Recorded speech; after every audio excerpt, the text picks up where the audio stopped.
Kalau repot, sini ada yang pernah ditotok wajah? Belum.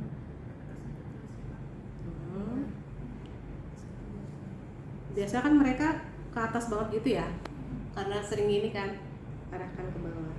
1, 2, 3, 4, 5, 6, 7, 8, 9.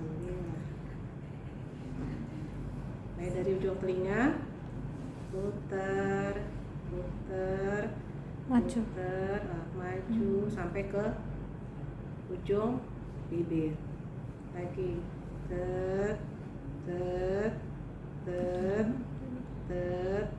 ujung bibir, seret. 10 kali. Kemudian ini tarik ke bawah. Kenapa? Apa yang terjadi? Tarik bibirnya. Karena kadang kalau anak sipi dia akan ketarik bibirnya, nggak bisa nahan. Ini kan karena nahan ya kalian ya. Ini tarik, terus sudah tarik ke bawah, terus tarik ke atas. Tarik ke atas, tarik ke atas. Oke. Baru, bentar. Nih dari bibir atas nih, apa namanya, cingulus ya namanya. Ini gini, tutup bibirnya, yang kebuka ditutup. Nah, tutup,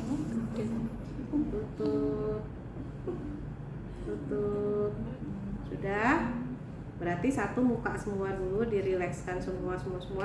Baru 2 arahkan ke arah mulut semua. Terus dagu ditarik ke bawah, terus tarik, set. Baru ini tutup.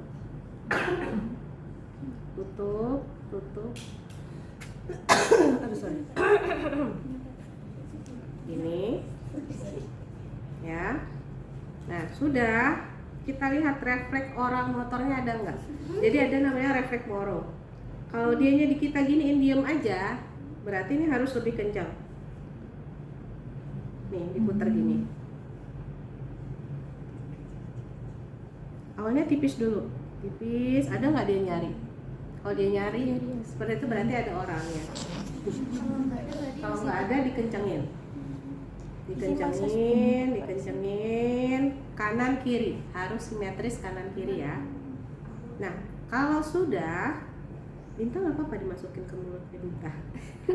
Aku gampang mual, Bu. Oh, gampang mual. Yang nggak gampang mual siapa? Aku belum. Entah gitu tadi ada Jasmine tadi ya, kita set gitu ya. Oke. Atau gini, semuanya masing-masing ya. Oh, lagi puasa, oke. Iya, nggak puasa ya, boleh masing-masing kan bisa ngukur ya. Ini tadi apa namanya, wah ada ini nih, masih ada bedak nih. Bagian dalam, luarnya aman, bagian dalamnya ada bedaknya. Oh iya. Biar mudah masuk. Udah, ini ya kita tep di sekitarnya. Yang respon yang diharapkan adalah dia mencucu, suckingnya, jadi sucking respon. Jadi kalau tekan, ketuk lembut dulu, awalnya lembut. Kalau lembut sudah ada respon ya sudah. Tapi kalau belum ada respon berarti kita agak kencang sampai muncul gitunya. Nah, anak-anak kayak Mustafa segala tuh kayak si Inaya tadi, perhatiin Inaya nggak? Iya. Nah, dia kan kayak dia nggak bisa nutup mulut secara sadar. Sedangkan kan untuk makan, untuk nelen itu kan harus bisa nutup mulut secara sadar. Sudah oke. Baru masuk nih kalian ini enggak ke gusi. Nah, gusi kita ditekan-tekan dulu sampai dalam ya sampai dalam, sampai pojok. Nanti di rumah dilatih sendiri ya. Sampai masuk atau di Masuk. sampai belakang banget. Berarti cuma ditekan. tekan dulu. Nah. Ya bobo. Kenapa? Kenapa? Oke. Tekan ya, gusi dalam. Atas, bawah, sampai belakang sana. Nanti kalau yang kalau enaknya latihan kalian di kamar mandi ya. Kalau gitu kan nggak terus sama yang bawah, nggak ada ini gigi sih ya kita ya. Ini anggap gusi ya. Ini depan, gusi depan, set sampai belakang. Yang mudah muntah bisa sampai di belakang sini, gue. Ya, tapi jadi karena tahu ini bisa sering buat muntah, cukup disentuh aja. Ya. Oke, sampai ke sana. Bawah sama, dari tengah terus ke sana. Sudah, itu diulang. Harapannya apa? Harapannya ditambah. Giginya ada gaging, bukan gaging kan muntah. Mau baik. Jadi mulutnya nutup, terus dia mau gigit. Berusaha. Jadi kita kayak gini akan menghindar gitu ya biasa anak-anak. Nah ini kan mau tidak mau dia akan latihan untuk mulut. Jadi di gusinya atas bawah, terus gusi dalam. Nah, palatum dalam, palatum bawah. Nah ini tapi hati-hati. Di situ banyak nervus vagus. Ya, jadi megangnya pelan aja dulu sambil kita ngontrol wajah. Kita ekspresi pasien seperti apa, refleks yang diharapkan muncul apa tidak. Sudah, gusi selesai, depan belakang pipi. Kita giniin. Yang gusi dalam juga ditekan-tekan sama. Apa cuma digeser aja yang gusi dalam? Yang gusi dalam. Gusi dalam tekan, ditutup dengan boleh di masas, bukan masas ini ya, cuman sentuh kayak gitu aja boleh untuk nutupnya, untuk menenangkannya. Ya. Baru nanti pipi dalam. Kita begini ya. Minta jempol satu. Terus di video ya? Iya. Oke. Terus gitu juga kanan dan kiri. Itu sampai, karena kan biasanya kalau anak-anak dengan low tone atau dengan grimace yang tinggi untuk atetoid, biasanya sininya mereka susah buka mulut tuh karena kunci masseter, otot-otot masseternya terkunci. Jadi ini tadi salah satunya gini, atau gini ya, sama ininya. Yang kedua juga ditekan. Ini. Oh, di ini. Itu bisa? Bisa dipahami? Oke. Begitu juga sebelahnya. Kalau tiba-tiba gigit gimana? Tiba-tiba apa? Digigit. Enggak, kan kita nggak kena gigi. Ini kan nggak kena gigi. Pipinya. Iya. Oh, kalau gusi dalam, kalau itu akan lebih baik nanti pakai mamahnya, kan ada yang untuk sikat gigi anak-anak. Nah, itu masuk. Kalau digigit nggak usah khawatir, tutup hidungnya. Kalau hidungnya ketutup dia mesti akan buka mulut. Ya, kayak kita aja, gini aja kita tutup, dia kan akan nyari dengan membuka mulut. Tapi nanti trial dulu, saya lihat dulu satu-satu ya saat orang. Satu, kemudian kanan kiri, sudah selesai, baru palatum. Ini anggap palatum ya, langit-langit mulut. Nah ini hanya sentuhan, tidak tekanan. Sentuhan aja, tap dari depan. Ini depan, ini palatum belakang. Depan tap. Bagi 3 titik ya. Kalau buat anaknya kecil ya jadi 2 titik nggak apa-apa. Tap 3 titik sampai selesai. Di akhir kasih tekan dikit sambil kita memperhatikan mulutnya ada refleks mau nelan atau enggak. Berarti yang terakhir yang belakang? Yang belakang terakhir. Jadi depan tuh 2-3 sampai terakhir, belakang tekan dikit. Ya. Itu. Nah, itu untuk memunculkan refleks telannya. Kalau kalian nelan, berarti kan kalau nelan kan mesti ada upaya untuk menegakkan kepala kan ya. Nah, jadi tadi untuk kita membantu head control dari dalam, munculkan refleks telannya. Jadi ada berapa tahap sudah? Palatum, sudah ya palatum, baru lidah. Lidah, ini lidah.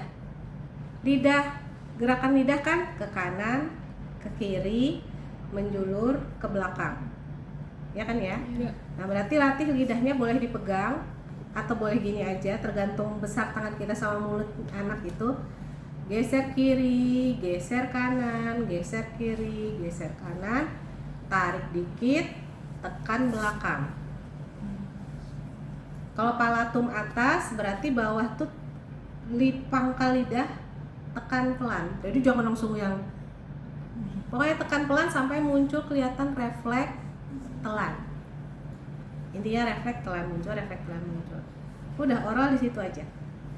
Jadi muka, bibir, terus gusi atas luar, gusi bawah luar, gusi dalam atas, gusi dalam bawah, kemudian palatum, baru lidah. Oh iya belum nih. Pipi tadi setelah gusi, setelah gusi dalam dulu, setelah dalam selesai baru luar. Nah baru luar. Ini ada berapa tahap? Wajah, bibir, terus gusi atas, gusi bawah luar ya, terus gusi dalam atas, gusi dalam luar, pipi dalam, pipi luar, palatum, lidah. 10. Tujuannya beda-beda. Kalau yang ini itu untuk sensoris wajahnya, untuk dia kan kalau bayi itu dia akan mencari sumber makanan kan ya, harus bisa kanan kiri. Tapi kalau yang kiri nggak bisa bu, yang kanan berlebihan, itu nanti ada caranya lagi. Tapi yang penting kalian paham itu dulu. Terus ketuk-ketuk bibir tadi itu untuk kan setelah mencari bisa buka bisa nutup. Sama tadi juga dengan gusi-gusi tadi untuk persiapan gigit dan sucking. Ya, baru palatum tadi itu untuk palatum dan lidah untuk memunculkan refleks telannya. Nah kalau ditanya loh, terus bedanya sama TW apa? Kami nggak memperbaikin makannya, kami memperbaikin head controlnya gitu ya. Head controlnya dengan memunculkan refleks-refleks yang ada di oralnya. Gitu misalkan nanti ada yang menanyakan. Itu sampai sini paham? Itu kan tadi ada 10 step. Per step itu dilakukan 10 kali. Yang mana? Kan tadi ada 10 step. Jadi per step dilakukan 10 kali. Boleh 10 kali atau sampai kita lihat. Pokoknya anak itu tergantung respon. Kalau sudah muncul respon, boleh diulang 2 atau 3 kali. Kalau belum muncul respon sampai 10 kali. Bisa dipahami ya? Oke. Itu oral motor. Terus pasif kan biasa ya. Kalian masasnya sudah dapat tingkat 1 belum? Sudah dapat? Masas khususnya apa? Oh, baby massage dari Bu Nurul. Iya. Baby massage. Untuk baby masa sehat, baby sehat atau baby sakit? Sudah sampai mana? Udah selesai atau baru? Sudah selesai? Atau baru? Baru diajarin? Baru diajarin?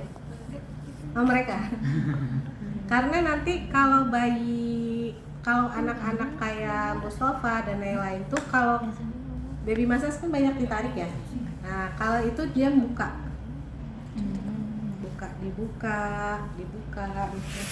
wah belum ini, bentar ya.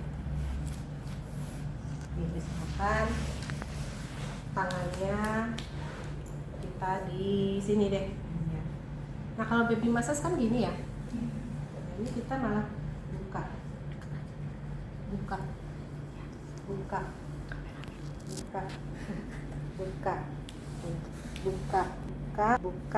baru dimasukkan ke pasif.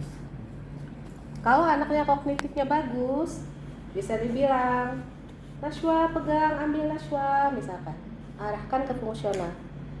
Nashwa ambil, lagi. Nashwa ambil, oke.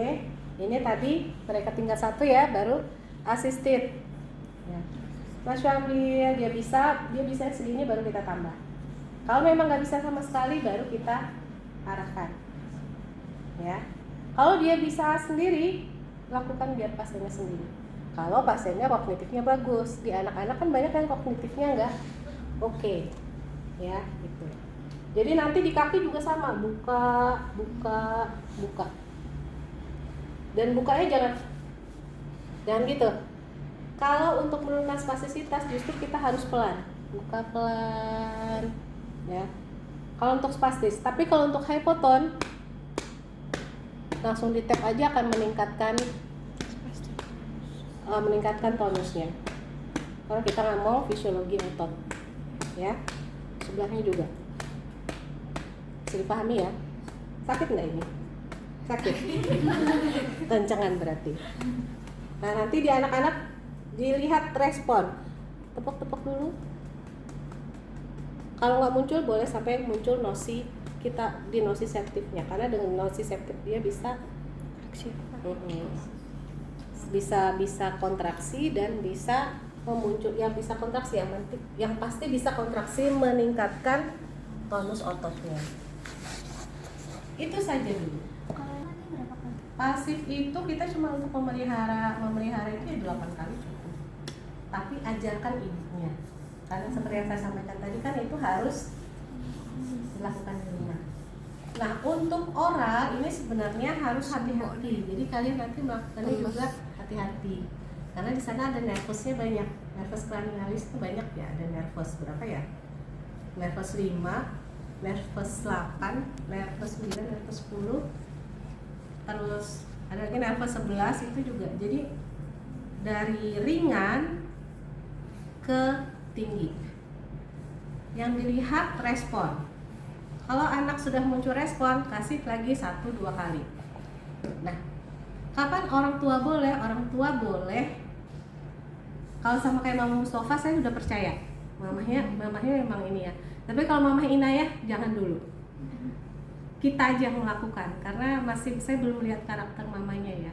Kalau mamanya belum paham malah sobrok-sobrok, malah anaknya henti nafas dan lain-lain, ada kemungkinan gitu kan. Karena ada nervus vagus yang di belakang. Apalagi ya. Itu CP baru nanti kalau ada pasiennya saya bantu untuk fungsional, latihan fungsional yang miring kiri, miring kanan, tengkurap yang benar seperti apa. Kayaknya dulu di SC kan pernah ya saya sampaikan ya. Cuman masih teori. Tengkurap yang bagus, ada anak-anak tuh udah bisa tengkurap, tapi dia belum bisa on hand. Ini kan on elbow. Kan orang tengkurap kayak gini, ada yang gini. Biasanya dia nggak bisa on hand karena pelviknya masih kekunci. Siapa? Dimas, boleh Dimas contoh di sini. Aman ya Dimas ya? Kayaknya SC enakan gini ya kita ya, langsung praktek ya. SC apa? Distin. Langsung praktek. Silakan tengkurap boleh, Dimas. Tengkurap oke. Oke, baik. Anggap bertindak. Lagi. Ini bayi pada umumnya punten. Telentang dulu, telentang. Oke. Terus sudah kita latih, kita mau tengkurapin, boleh dari kepala, boleh dari tangan, punten pegang, set. Pinter bayinya. Terus tangannya dikeluarin yuk. Nah, tangan depan. Nah, gini. Nah. Baru kita harus fisiologiskan, fungsionalkan kepalanya. Kepala bisa begini. Bayi yang normal, defense mekanismenya jalan. Kalau seperti ini kan hidung ketutup di sini ya. Misalkan gini ya biasanya ya. Mesti dia akan angkat kepala, dia akan miringkan. Normalnya gitu. Terus sudah tetap harus bisa ke kiri dan ke kanan. Nah, kalau kayak Mustafa, dia akan gini. Biarkan dulu 5 detikan. Gak apa-apa sampai muncul defense mekanismenya. Tapi kita kan harus pantau benar, jangan dibiarin aja dia juga ketutup terus gitu ya. Kalau sudah gini, terus agak ngos-ngosan, baru on elbow. On elbow nggak usah buru-buru kita tarik ke yang lainnya, ajak mainan dulu, ya. On elbow normalnya dia bisa gini, dia bisa gini, dia bisa gini. Ini target tengkorak. Jadi ajak mainan di sini. Jadi satu pasien tuh ada 2 atau 3 orang yang pegang. Ada yang visionya, ada yang menstimulasi, ya. Terus kalau ada yang suaranya kencang, biasanya kan ada pasien-pasien tertentu kan senangnya yang heboh ya. Ya nggak apa-apa seheboh mungkin. Oke, arahkan gini. Nah, sudah dia bisa seperti ini, biasa kalau udah fungsional dia akan muter-muter. Dan karena sudah bisa gini-gini kan, dia akan pindah-pindah, akan pindah-pindah gitu. Begitu juga sebaliknya. Oke. Nah, setelah ini harus kita bawa ke on hand. Banyak anak nggak bisa on hand, padahal on hand ini butuh banget kita untuk duduk, ya. Berarti on elbow lagi. Nah, normalnya bayi, masih ingat nggak waktu saya sampaikan di sini? Normalnya bayi, hip pelvic itu ekstensi atau semi fleksi atau fleksi. Bayi normal semi fleksi, ya. Berarti ini punten ya Dimas, izin ya. Ini dia akan semi fleksi. Semi fleksinya itu adalah ini pelvic tilting anterior. Nah, dia akan gini, berat nih buat Dimas, ya. Nah, kalau dia nggak bisa on hand, mesti sini kekunci ke semi fleksi. Berarti treatmentnya adalah kayak Mustafa, telentang lagi. Kamu nggak apa-apa saya pegang sini, aman? Oke. Berarti di daerah sininya nanti agak sakit ya. Ini boleh saat tengkorak geli. Oh, saya pikir sakit. Boleh pada saat tengkorak diangkat atau pelviknya dimainkan, ya. Pelviknya tadi kan torsi anterior. Tinggal satu tahap torsi anterior. Pelvic ini kan ini pelvic depan, ini sias, ini sips. Tahu ya? Nah, sias posisinya itu dia cenderung seperti ini normal. Manusia itu memang cenderung anterior tilting. Ya, tapi di kurva tertentu sehingga harus muncul lordosis. Kan normalnya lumbar kita kan harusnya lordosis ya.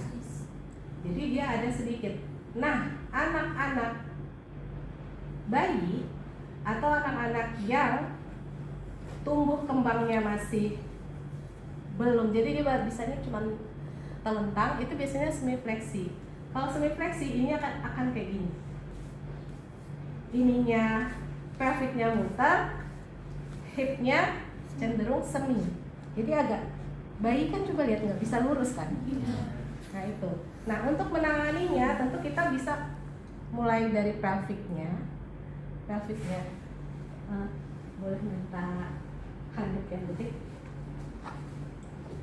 Nanti Mustafa gitu juga. Mustafa, Inaya, semi fleksi. Punten ya, biar nggak geli. Ini masih geli? Oke. Ini boleh kita salah satu bantu nekuk, ya. Ini boleh kita muter, ya, seperti ini. Oke, terasa keputar ya pelviknya ya. Oke, atau di sininya tekan pelan, karena di sini sakit banget. Tekan pelan, sakit. Oh geli. Sekarang tengkurap, atau tengkurap depan santai saja. Ini kita pegang, ini kita fiksasi, tarik. Ini juga boleh. Tapi narik anak-anak jangan di pojok, tetap taruh di sini ya. Nah, set. Sudah kanan dan kiri. Itu untuk perbaikan on hand. Padahal yang memperbaiki tangan pelviknya ya di macam-macamnya karena semi fleksi. Oke, makasih Dimas. Berapa kali ya? Kalau saya sendiri sampai dia pada saat diposisikan on hand, kakinya udah bisa ekstensi. Bisa dipahami? Oke. Terus, tapi itu kayaknya Mustafa, Inaya tuh masih di situ. Itu dulu. Yang bisa ditingkatin lagi nanti siapa ya tadi pasiennya? Adinda. Alfa itu Alfa, oh ya Alfa kan tadi hemiplegi sinistra ya. Dia hemiplegi. gini terus dia. Iya, dia paresa bukan. Plegi itu kan nggak bisa sama sekali. Tapi kalau ada tuh paresa. Dia paresa sinistra. Dia sudah bisa jalan, tapi kualitas dia udah bisa jalan belum sih? Dia kayak kalau buat berdiri itu kaku, Bu. Oke. Kalau merangkak dia udah Sedikit. Tadi kayak cuma kayak gini-gini doang gitu. Oke. Bener-bener Mm-mm. Berarti kita lihat kualitas geraknya dari telentang, tengkurap, rollingnya gimana, rolling kiri, rolling kanan, sudah on elbow bagus, mulai on hand, tapi on hand itu justru untuk mempersiapkan ke duduk. Biasanya kalau bayi duduk tuh gimana? Perhatiin nggak? Nggak, dari tengkurap ke duduk atau dari telentang ke duduk, ada yang mau nyontohin nggak? Coba perhatiin nggak bayi? terus kayak ngedorong. Coba gimana Chelsea? Coba dari baring Chelsea. Ayo Ayo Chelsea. dari tidur Dari telentang. terus posisi rangka Coba. Ayo coba. telentang Ah. rangka dulu terus miring dulu posisi rangka dulu ya terus baru duduk. Pokoknya yang kalian perhatiin bayi biasanya. Iya gitu. Oke. Ini bayi ya. Sorry. Maaf. Ini bayi. Dia kalau mau duduk tadi dari Ocha sama Chelsea, dia miring dulu. Kakinya muter ke sini. Ya, baru tangannya ini dorong, ini set.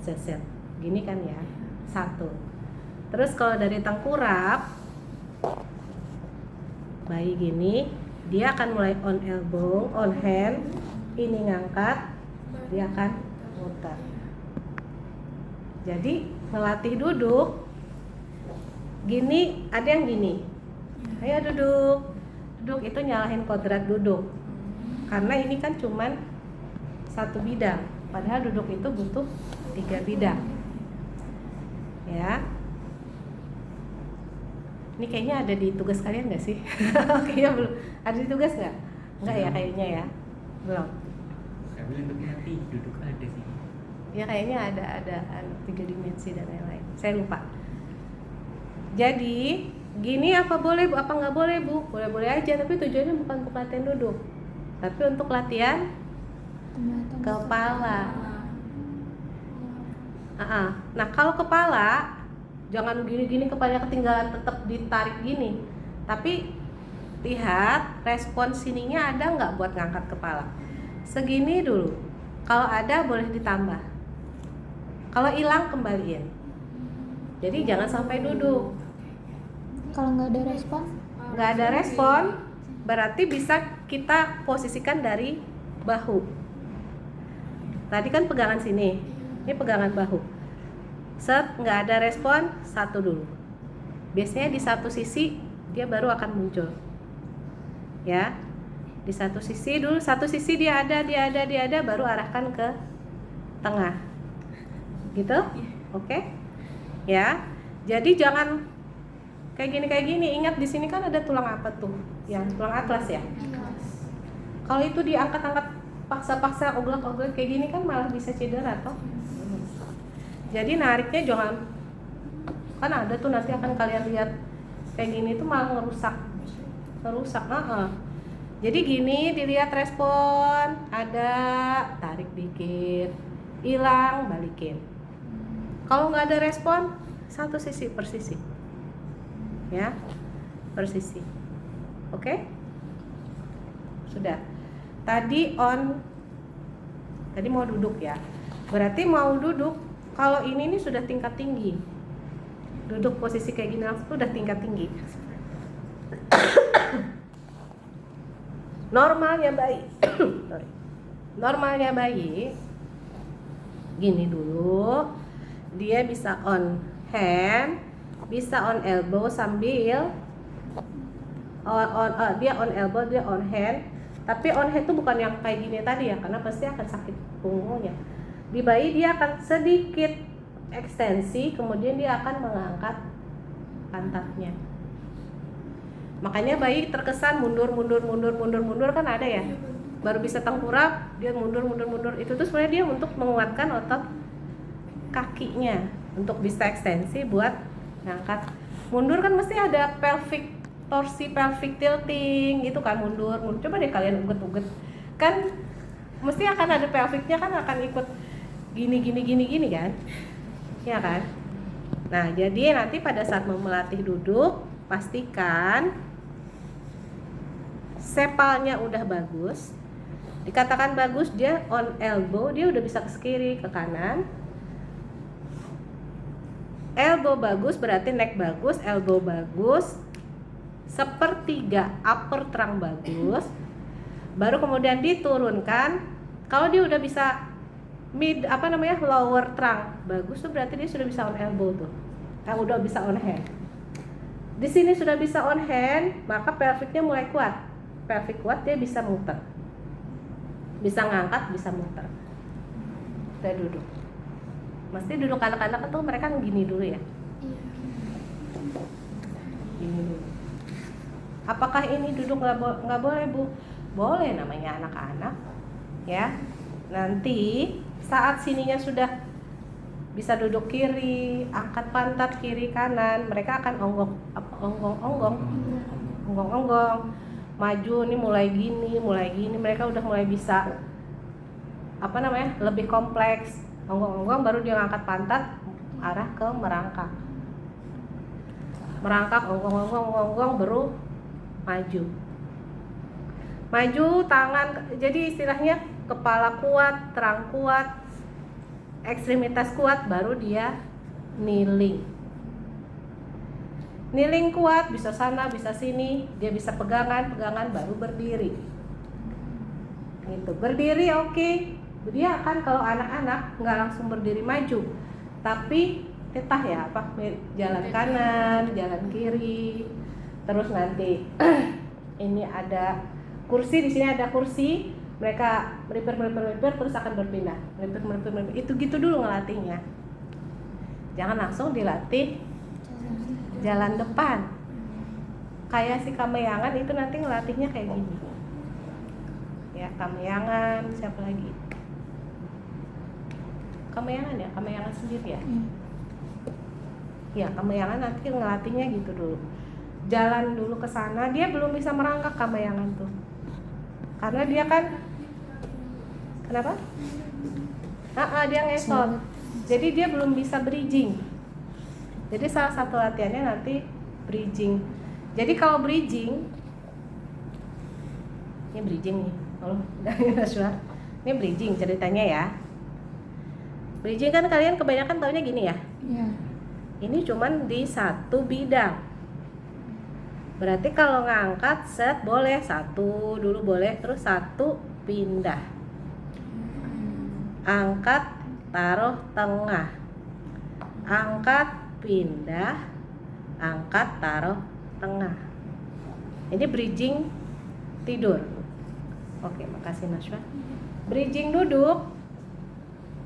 Kalau kayak anak normal nggak ada masalah kognitif, disuruh aja dia maju, tapi ngesot maju.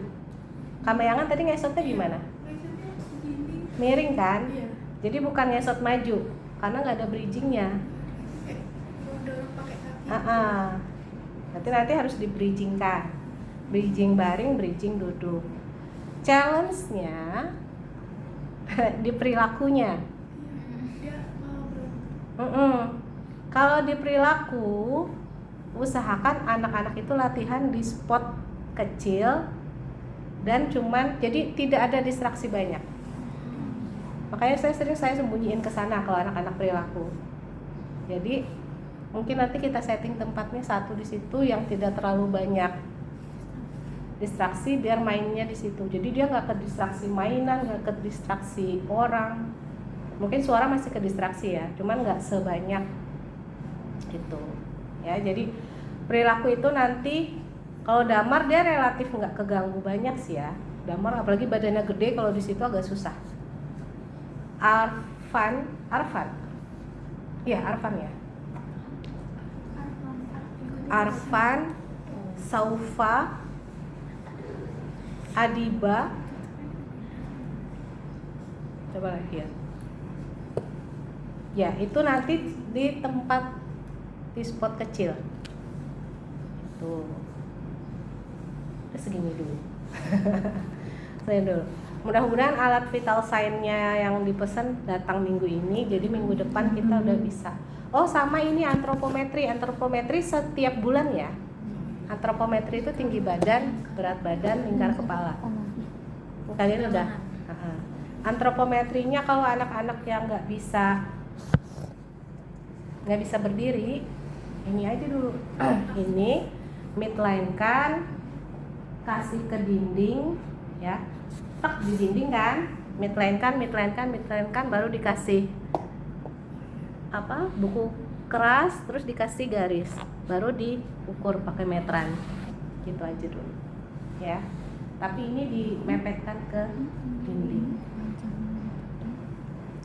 Berat badan sementara ya mau nggak mau, kalau yang nggak bisa nih digendong bareng mamanya, terus dikurangin, itu sementara, walaupun itu nggak sensitif banget ya, cuman sementara. Harusnya tuh pakai yang kayak di posyandu tuh, yang itu. Cuman di sini mau naruh di mana gitu kan? Punya ide nggak mau naruh di mana? Masa di proyektor dimarahin Pak Yoga kita? Di situ gimana ya, pokoknya itu dulu.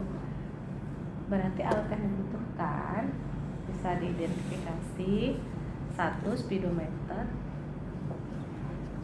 tuh meteran ya, speedometer. Terus